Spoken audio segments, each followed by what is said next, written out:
Alors bonjour à tous et bienvenue dans cette nouvelle vidéo. Donc aujourd'hui nous allons voir comment justement se réparer après le pervers narcissique. Qu'est-ce qui est important? Donc rappelons que c'est toujours soit un homme soit une femme. Donc ça peut arriver dans la vie professionnelle, personnelle, au niveau amical, au niveau amoureux, au niveau familial. Donc quand vous avez fréquenté effectivement un certain temps un pervers narcissique, vous êtes focalisé sur cette personne-là, il est tout à fait normal d'en parler énormément. Souvent les personnes ne se rendent pas compte qu'elles sont vraiment très focalisées sur la personne, non plus sur eux-mêmes en fait. Et donc le premier geste à faire par rapport à soi-même, c'est justement se recentrer sur soi, sur ses passions, sur ce qu'on est, sur ce qu'on veut développer. C'est compliqué, pourquoi? Parce que les pervers narcissiques nous ont copié, en tout cas au niveau des passions, au niveau justement de notre intériorité, et donc du coup on a l'impression de ne plus vraiment avoir d'intériorité propre, que chaque passion que l'on avait précédemment, chaque chose qui nous procurait justement du plaisir, chaque activité plaisante, je veux dire, forcément nous rappelle cette relation-là et du coup nous fait mal. Donc effectivement les pervers narcissiques font tout pour se rappeler à notre souvenir. Ça veut dire qu'ils vont s'immiscer dans la vie privée, vraiment dans tout ce qui vous plaisait, comme ils essayent vraiment de rompre tout ce qui vous plaît, de briser tout ce qui est plaisant pour vous. Forcément après vous éprouvez des difficultés pour vous reconstruire ensuite parce que continuellement ça vous rappelle ces personnes-là. Donc c'est ça qui crée la souffrance et beaucoup de personnes ne comprennent pas qu'en fait ils doivent vraiment se centrer sur eux. Ce qui compte, c'est vous. La personne principale de votre vie, c'est vous. Aussi altruiste que vous soyez, aussi empathique que vous soyez, parce que forcément vous êtes très empathique si vous avez été choisi par ces personnes-là, forcément vous êtes naturellement, je vais dire, focalisé sur les autres déjà, de par votre fonctionnement. C'est pour ça que vous avez été sélectionné, mais ce qu'il faut comprendre, c'est que vous devez impérativement vous recentrer sur vous-même, sur vos activités, sur vos enfants, sur votre famille, sur les relations que vous voulez développer, sur vos objectifs de vie. Donc autrement dit, vous devez vous poser la question principale, qu'est-ce que je veux faire de ma vie ?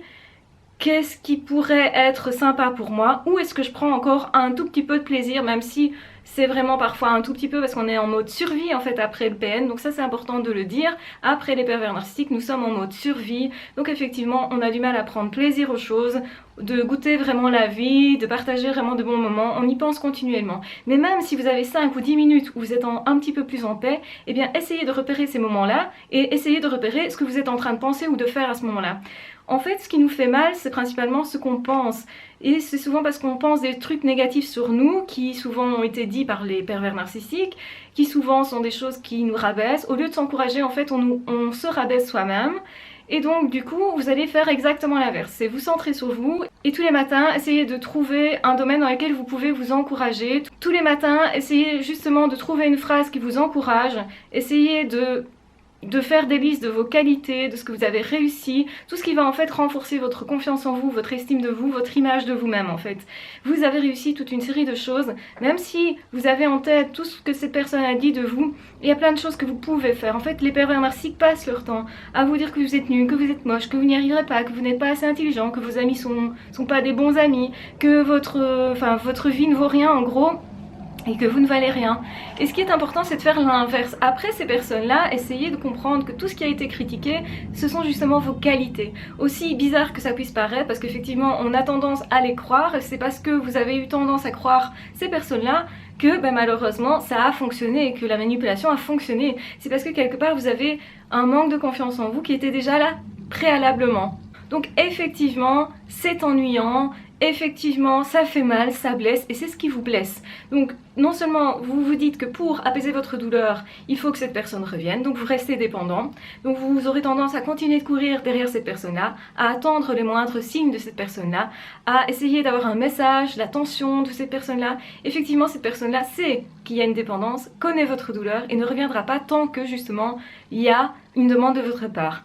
Cette personne peut revenir, mais à partir du moment où elle se demande pourquoi vous n'êtes plus là, pourquoi justement vous ne répondez plus, pourquoi vous êtes en fait protégé, pourquoi vous avez éventuellement bloqué les messages, les appels et coupé les ponts en fait. Donc, ce qu'il faut bien comprendre dans ce mécanisme-là, c'est qu'effectivement, à la fin de la relation, vous ne savez déjà pas si c'est la fin ou pas, parce que ces personnes, généralement, soufflent le chaud, le froid, donc revient à des moments inopportuns, et vous avez eu l'habitude que ces personnes reviennent continuellement. Donc, quand c'est terminé, vraiment, vous ne savez pas trop si la personne part tout à fait, même si cette personne va vous dire oui ou non, mais je reviendrai pas, c'est parce que c'est ça qui vous fait mal, qui vous blesse, c'est pour ça que cette personne vous dit ça. Mais ce qui est important, c'est de vous refixer vos propres objectifs et vous recentrer sur vous. Pour dépasser un chagrin d'amour, pour dépasser un chagrin d'amitié, pour dépasser une douleur professionnelle, etc., il faut reconstruire sa vie dans un domaine qui vous est important. Ça veut dire que vous devez choisir une nouvelle passion éventuellement, ou reprendre vos passions anciennes en comprenant que l'autre de toute façon n'est pas passionné. L'autre mime les choses, donc n'aura pas cette intensité que vous ressentez. Les pervers narcissiques n'auront pas ce plaisir à exécuter cette tâche qui vous plaît tant ou ce sport qui vous plaît tant. En fait, ils ne comprennent pas ça. Ils vont vous faire croire que ça les passionne aussi pour justement que vous lâchiez vos passions. Donc ce qui est important, c'est surtout aller rechercher ce qui vous passionnait. Faites les voyages dont vous rêviez. Faites les activités que vous avez mises sur le côté du fait d'être en couple ou du fait d'être en lien avec ces pervers narcissiques-là. Faites ce qu'ils vous décourageaient de faire. Faites-vous de nouvelles relations. Entrez justement dans d'autres mondes, dans d'autres professions. Essayez justement de recréer du lien et surtout avec vous-même. En fait, ce qui vous manque, c'est surtout le lien avec vous-même. Vous êtes perdu en cours de route et c'est ça qui vous fait mal. Ce n'est pas la personne en réalité qui vous manque. Ce qui vous manque, c'est vraiment vous-même. Vous vous manquez vous-même, c'est votre valeur. Le fait de pouvoir être valorisé à vos propres yeux qui vous manque. Vous êtes en fait dépendant affectif du regard de l'autre. C'est le pervers narcissique qui a créé ça, hein.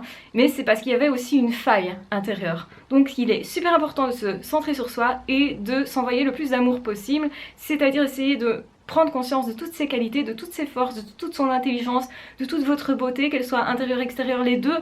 Et de toute façon, n'oubliez pas que le pervers narcissique n'a pas raison. Ce n'est jamais objectif. La vie qu'il vous donne ou qu'elle vous donne n'est pas objectif. Ce n'est jamais la vie que d'une personne. Et la Terre est remplie de tellement de personnes. Pourquoi allez-vous vous focaliser et pourquoi donnez-vous du crédit à cette personne-là? C'est pas logique en réalité. Vous êtes, entre guillemets, vous pensez être en tout cas amoureux, et c'est pour ça, ou parce que vous avez des sentiments particuliers pour cette personne-là, vous croyez que cette personne a raison. Ce n'est pas vrai. Cette personne ne peut pas vous définir. Elle ne vous connaît pas suffisamment, même si vous avez l'impression inverse. Cette personne ne vous connaît pas vraiment intimement. En fait, cette personne vous jalouse, cette personne sent un vide en elle comparativement à vous. Ça veut dire que vous êtes une personne extrêmement riche, mais que vous n'avez pas conscience de cette richesse-là. Et c'est justement en se recentrant sur soi qu'on va découvrir combien on est riche, combien on est une bonne personne, une belle personne, une personne qui vaut la peine, une personne aussi qui peut développer son potentiel. On n'est pas seulement ce qu'on a été dans le passé, on peut être infiniment plus que ça.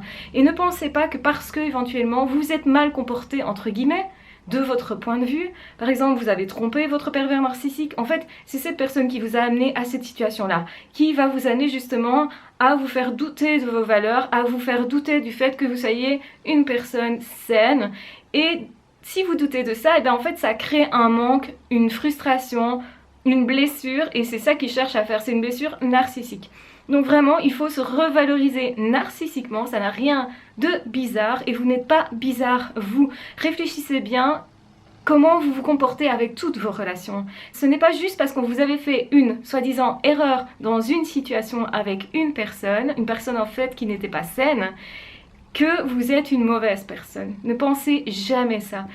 Regardez l'ensemble de vos relations, regardez l'ensemble de votre vie. C'est parce que vous êtes focalisé sur un petit détail que, justement, qui a été pointé du doigt par ce pervers narcissique-là, que vous vous sentez nul et que vous vous sentez minable. Vous n'êtes ni nul ni minable, au contraire, vous donnez trop de place à ce que l'autre pense de vous. Redéfinissez-vous vous-même, entourez-vous de personnes qui vont vous valoriser, c'est important. Vous avez ce droit-là, donnez-vous-le et passez vos journées, les mois qui suivent vraiment la rupture, à vous valoriser, à chercher vos qualités, à chercher ce que vous pouvez renforcer chez vous, à chercher les trucs qui sont chouettes au fond de vous, les trucs que vous avez pu faire aussi pour les autres qui sont chouettes. vous avez ce besoin d'amour parce que vous êtes quelqu'un d'aimant. C'est pour ça que vous avez été en relation avec un pervers narcissique, c'est parce que vous avez essayé de soigner cette personne-là, parce que vous avez une réelle gentillesse. Ce sont des qualités en réalité, même si elles ont été mal utilisées dans cette relation-là par l'autre, non pas par vous, et que en plus ces qualités-là sont pointées du doigt comme étant soi-disant des failles, des erreurs. Si vous ne vous êtes pas défendu par rapport à l'agressivité de l'autre, eh bien c'est simplement que ça signifie que vous savez vous contrôler et en fait c'est une qualité. Même si l'autre pointe ça comme étant un défaut, comme étant une faiblesse soi-disant, eh bien ce n'est que le point de vue de l'autre et il n'est pas objectif. Comprenez bien qu'un point de vue, un jugement sur vous n'est pas quelque chose d'objectif. Donc ne vous maltraitez pas comme l'autre vous a maltraité, au contraire. Valorisez-vous, essayez justement de voir en vous ce qu'il y a de beau, de sain, et si vous trouvez que c'était pas suffisamment beau et sain, faites-en autre chose. Vous avez le droit de décider aujourd'hui d'être quelqu'un d'autre, vous ne vous résumez pas à ce que vous avez été dans cette relation-là, c'est super important. Motivez-vous, allez chercher au fond de vous tout ce que vous valez réellement et faites-en autre chose. Si vous voulez changer, changez-vous. Vous avez cette possibilité-là, mais ne vous arrêtez pas là. Ne croyez pas que vous êtes nul, que vous êtes moche, que vous ne valez rien et surtout ne passez pas à l'acte si vous êtes suicidaire, surtout pas. Il est important de s'aimer soi. Vous êtes une personne à respecter. Si vous ne vous respectez pas, si vous vous parlez mal, si vous vous malmenez, eh bien vous êtes un bourreau pour vous-même. Vous n'êtes pas quelqu'un qui vous respecte. Ce n'est pas acceptable et vous devez d'abord vous aimer vous-même. Parce que quand vous aurez cet amour pour vous, vous allez en aimer d'autant plus les autres. Si c'est votre objectif, si vous voulez améliorer les autres, le monde, les gens, être un acteur de ce monde, être quelqu'un qui va justement offrir quelque chose aux autres, qui va pouvoir déjà s'apporter soi, eh bien commencez par vous aimer vous, par vous valoriser vous, par savoir ce que vous valez et par vouloir apporter cette valeur aux autres. Et si vous pensez que vous n'êtes pas une personne de valeur, eh bien développez-vous, développez vos qualités. Vous verrez que vous avez tout à fait ces aptitudes-là, ça se fait petit à petit. Soyez patient, soyez bienveillant avec vous-même. C'est la première chose à faire. Traitez-vous comme votre ami le plus précieux, comme la personne la plus précieuse à vos yeux parce que c'est la place que vous méritez. Donc prenez-la, donnez-la vous. C'est seulement sain de faire ça et je vous encourage à le faire toutes les minutes le plus possible et à chaque soir aussi, passer son temps à se dire je suis fière de toi parce que tu as fait ceci ou parce que tu as été comme ça ou parce que tu as évolué à ce niveau-là, même si ce sont que des détails, un petit détail plus un petit détail, un petit pas plus un petit pas tous les jours, vous allez voir combien vous allez aller loin par des petits pas. Aimez-vous vraiment, vraiment, vraiment, recentrez-vous sur vous, découvrez-vous des passions, découvrez qui vous êtes réellement au fond de vous, changez-vous s'il y a quelque chose que vous n'aimez pas, mais ne vous arrêtez pas là. Je vous embrasse très fort, je vous aime très fort, surtout prenez bien soin de vous et on se retrouve très vite dans d'autres vidéos ou dans d'autres podcasts. Ah, ciao, bye bye!